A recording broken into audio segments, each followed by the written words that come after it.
E assim, veio o Cabeleira, aí começou a aumentar esse movimento do banditismo, né? Veio ganhando uma proporção maior e tudo mais. E aí, o que que acontece? Entra na questão das roupas, da caracterização, assim, da definição da nomenclatura cangaceiro. A partir de que tempo, mais ou menos, começou a entrar essa nomenclatura, essa roupa, essa característica bem peculiar? Então, em 1876, o livro O Cabeleira, de Franklin Távora, foi escrito. É o primeiro livro sobre cangaço da história. Uhum. E nele já traz o termo cangaço. Por duas vezes ele é citado o termo cangaço. Cangaço muitas vezes é usado, as pessoas dizem, cangaço vem de cangalha, que bota no burro, por exemplo, no cavalo, e bota os apetrechos pendurados ali e tal, aquela coisa. Remete muito ao cangaceiro, que levava tudo com ele, né? Uhum. Levava arma, levava comida, levava remédio, levava tudo. Era uma casa ambulante, levava o que Sim. podia com ele, porque ele não podia, porque não tinha casa, não tinha como parar. Era quase um trilheiro, né? Para fazer trilha tem que levar tudo, barraca. Sim. Eu sempre comparo o trilheiro com o cangaceiro, que o trilheiro não vai fazer uma trilha numa mata no meio da floresta amazônica esperando ter um Starbucks e ter um McDonald's no meio da mata, né? Ele vai ter que levar tudo ali, vai consumir o que tem na mata também, né? O peixe, a fruta, que ele tenha conhecimento, encontrar uma bananeira com cacho todo amarelinho é uma festa para o trilheiro. Eu falo porque eu sou trilheiro. Então, o que que acontece? O, vem o termo cangaço, é anterior. O termo cangaço ele surge primeiro para definir coisas. Eu tô vendo um negócio aí se mexendo no fundo. Se É não for o, li- fantasma, é o deixe Léo. livro que caiu. Não, cara, o livro começou a virar as páginas sozinho. A gente falando aqui em cangaço, em cangaceiro. Eu nem estava vendo. Eu tava vendo o livro, ó. Não, depois você vai ver no vídeo, tá gravado. Ele começa a virar as páginas sozinho. Eu não quis falar nada para não te assustar, mas ele começa a virar as páginas sozinho. Ele foi Deus virando, me virando. livre.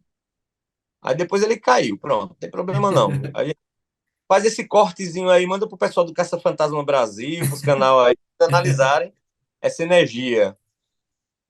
Ó, então o que é que acontece? O termo ele já existe e acaba denominando. Por exemplo, eu encontro mais bandidos antes de denominarem cangaço ou Uhum. cangaceiro, que na verdade o termo é tanto que aqui quando a gente chama de cangaço, por exemplo, resto de animais, tipo um pedaço da cabeça, do intestino, tal, muitas vezes chamam de cangaço. O resto da costela, tal, do gado, o pessoal pega para fazer sopa. Aí, tanto que às vezes chegam para mim, por exemplo, meu amigo Vicente diz assim: Roberto, tem um resto de cangaço aqui, quer para fazer sopa ou alguma coisa? Eu digo, quero. Aí ele manda cortar a costela ali, que eu adoro costelinha de boi ali, faço um ensopado, fica uma delícia. Então, assim, ele chama de cangaço, que é um termo antigo, eu já encontrei esse termo cangaço, definindo resto, bagaço, coisa que não tem importância. Mas também é para definir grupos armados, grupos que se estendiam, tal como eu acabei falando. Em 1876, com a chegada do Cabeleira, esse termo é citado.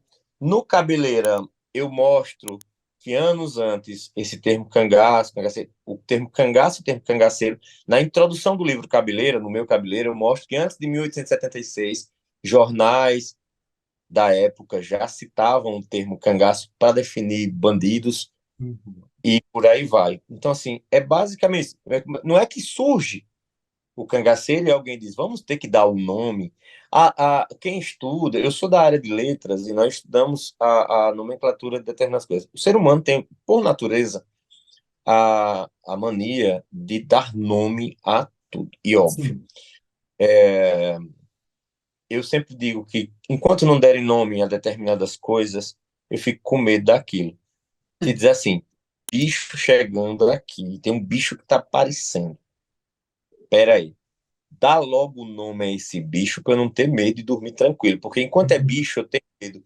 Mas depois que é ET de Varginha, depois que é o chupa-cabra, eu não tenho mais medo, porque eu já consigo visualizar o meu inimigo. Quando fala ET de Varginha, eu já vejo a cabeça grande, cinza. Quando eu falo chupa-cabra, eu já imagino que é tipo uma onça e vem uma raposa gigante, um lobisomem. Quando fala lobisomem, oba, tranquilo, vamos enfrentar o lobisomem. Mas quando não tem nome. Então, assim, a nomenclatura é importantíssima. Então, ela foi dada, essa nomenclatura, esse termo, essa terminologia já existente para esses grupos nômades. Por que, que os grupos que não eram nômades, mas que cometiam mesmos crimes, não foram chamados de cangaceiro, mas de jagunço? Porque vem da arma, que existe uma arma jargunço, que é jargunço, que é uma arma e esses bandidos que respondiam a um coronel eram menos nômades que os cangaceiros. Tanto que essa é a diferença. O jagunço ele fica mais ali na fazenda, fazendo a proteção, fazendo serviços para um coronel. E o cangaceiro é nômade, uma hora está aqui, outra hora está em Mossoró, e responde a outro cangaceiro, não responde a coronel nenhum. Essa é que é a diferença. Aproveitei já a diferença entre jagunço e Você cangaceiro. leu minha mente. Era a próxima pergunta que eu ia te fazer sobre essa questão, a diferença entre o jagunço e o cangaceiro.